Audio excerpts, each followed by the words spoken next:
Hello everyone, Storm101 here. Today we'll be taking a look into potentially a big time trough that'll be moving in across the eastern United States early next week here.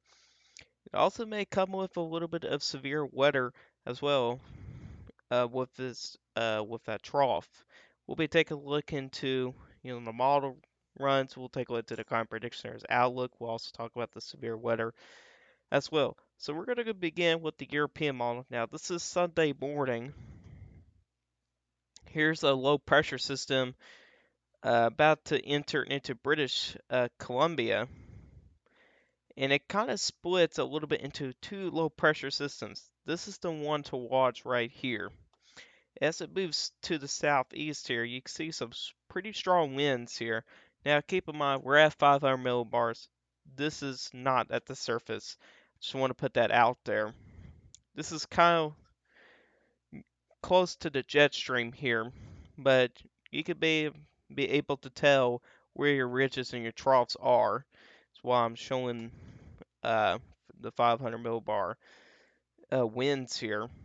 And we zoom in here, you can see you got a pretty strong low pressure system over Minnesota, Wisconsin. You almost kind of get a little bit of a bowling ball type of thing right here, and this could create potentially some severe weather that can also increase the severe weather threat as well to portions of the Ohio Valley, even the northeastern United States. And this is Monday night here. You can see here your low pressure system is really starting to gain strength, and your trough really starts to digging into the eastern United States, and I mean, just take a look at this trough here. I mean, it's all the way down into the panhandle of Florida, and this is what you see in the wintertime, pretty much. And I mean, that's a big time trough. Now, if we look at temperatures at the surface here at noon, you can see here low 60s, upper 50s in Kentucky, even Tennessee and North Carolina, even portions of Georgia as well. I mean, that's some nasty stuff. I mean, look at the Panhandle of Florida. I mean, low 70s. I mean, that's some pretty nice weather in the Panhandle of Florida. If you kind of move on later in the afternoon at 6 o'clock, upper 60s in the Panhandle of Florida, and meanwhile in southern Florida, it's upper 70s. Now, if we look to GFS, it's a little bit warmer, but still, like in the Panhandle of Florida, I mean, upper 70s at 6 o'clock and, in the evening, that's quite cool there for Florida for this time of year. I mean that's some pretty nasty stuff there for cold air wise, and this will probably likely change and fluctuate. But this is 8 a.m. Thursday. You're showing 40s out there. I mean even 50s in portions of Florida. If you look at the European models, pretty much the same thing.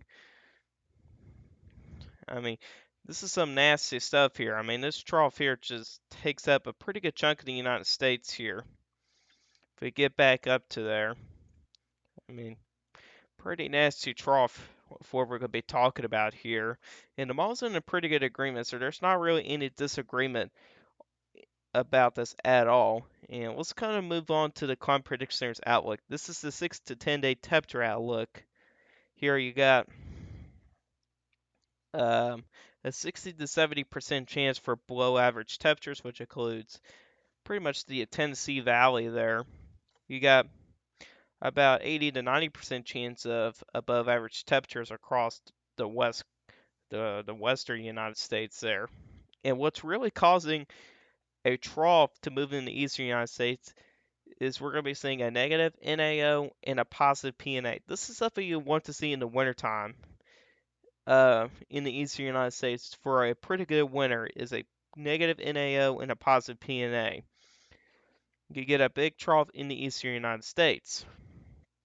And that's something we will want this upcoming winter because the winters in the past really suck for a lot of people in the eastern United States there.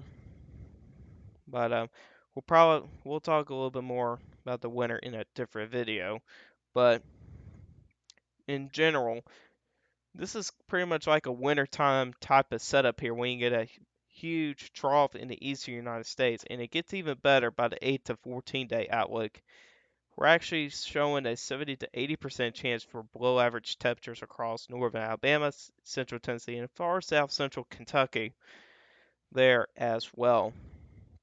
If we look to the probability outlook here, and as you can see here in these blues here, now this is a moderate risk for much below average temperatures, and this is a slight risk for much below average temperatures, or the graphics they usually show is this right here.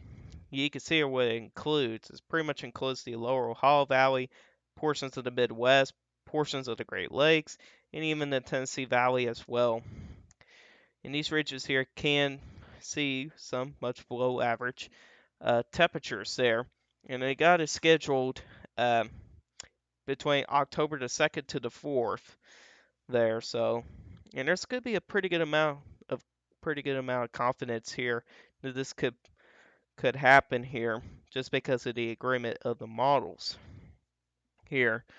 Now let's kind of backtrack a little bit. Let's kind of move back into the European model. Now, like I said a little bit earlier in the video, with a setup like this, with a strong trough moving in, there could be some severe weather with it there as well. And models are in pretty good agreement on this big old trough here. They'll be moving in into the eastern United States earlier next week. And usually with a very strong cold front usually could bring some severe weather.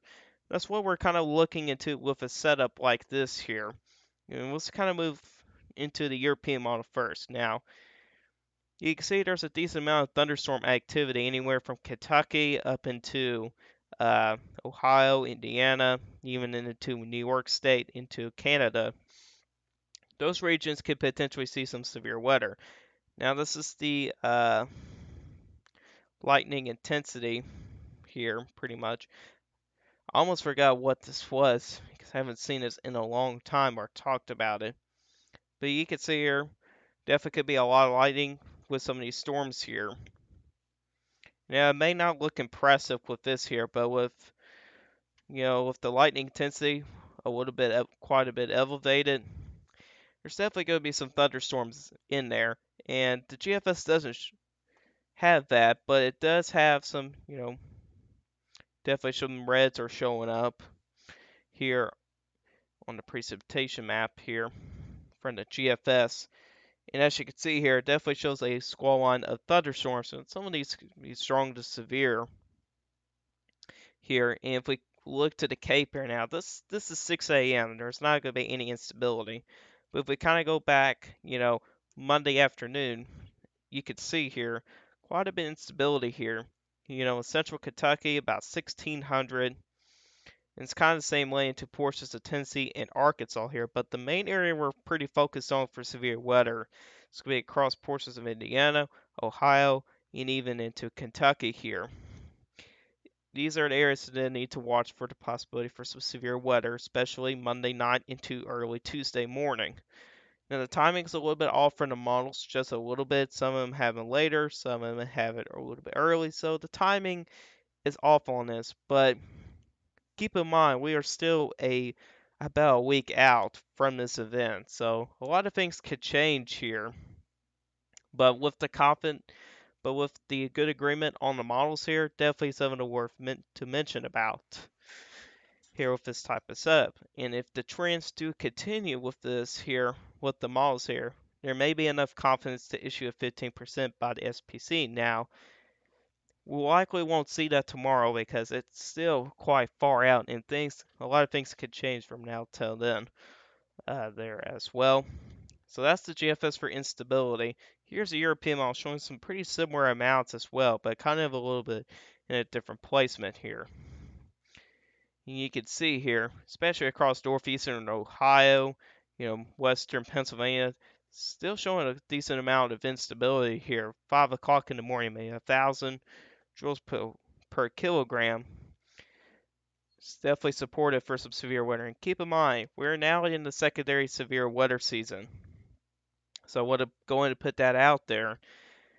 And really, with set up like this here, usually really the primary threats with a setup like this will be, damaging winds is going to be your primary threat, although isolated tornadoes cannot be ruled out here as well. Now, the good news is, there's going to be a cap out ahead of this cold front. And if that cap's not going to be there where we're seeing instability values, 1600, we could see supercells that could develop and they could have a better chance of producing a couple of tornadoes. And those photographs that's out ahead of the cold front are actually pretty supportive for tornadoes out there. But the good news is we have a cap that's going to be in place. At least that's what's predicted from the GFS for right now. So that's some good news there. But things could change here, so we definitely need to keep an eye on that very closely here. And if we take a look to the GFS ensembles here now, this is from last night here, about 24 hours ago. This is a 0Z run. So this is the 29th in September. And what models are showing right now with the timing, this is still counts right here is like September 28th. That's how the SPC works with their timing here. It's pretty much the same way as this. So technically this would be day 6 here. And you can see here what the GFS ensembles are showing here and adding into analogs there. There's a 50% chance for some severe weather in a 25-mile radius. That's kind of what you would call it pretty much a slight risk there as well. 10% would be more of a marginal risk there as well. But into day 8 here shows no chance of severe weather at all. Although I think the northeastern United States, even ports of Mid-Atlantic, may be able to see some severe weather here as well. But again, we'll keep an eye on this very closely. So I made a map here for potential for some severe weather in the red zone here, which I think the better chance of severe weather, at least with most ingredients will be in place and stuff like that. I think the best setup here, out of the two areas, is going to be the zone in the red here as in there. You can see here's anywhere from September 28th into the early 29th here, or you could say early next Tuesday morning there as well. And you got the orange there pretty much an entire day of September 29th, which is next Tuesday. Here may have a possibility for severe weather. But again, a lot of things could change with this type of setup, but since we have a really good agreement on the models here, this is definitely worth mentioning. But yeah, on that, I don't know what happened there, but anyways, guys, this is Ark for you guys today. Hopefully, you guys did enjoy this video. If you guys like this video, hit that like button. If you really do like my channel, hit the subscribe button, hit the bell notifications so you never miss an upload. If you've got some questions about this, you can put in the comment section down below. I want you guys questions. I'll see you guys in the next one. Goodbye.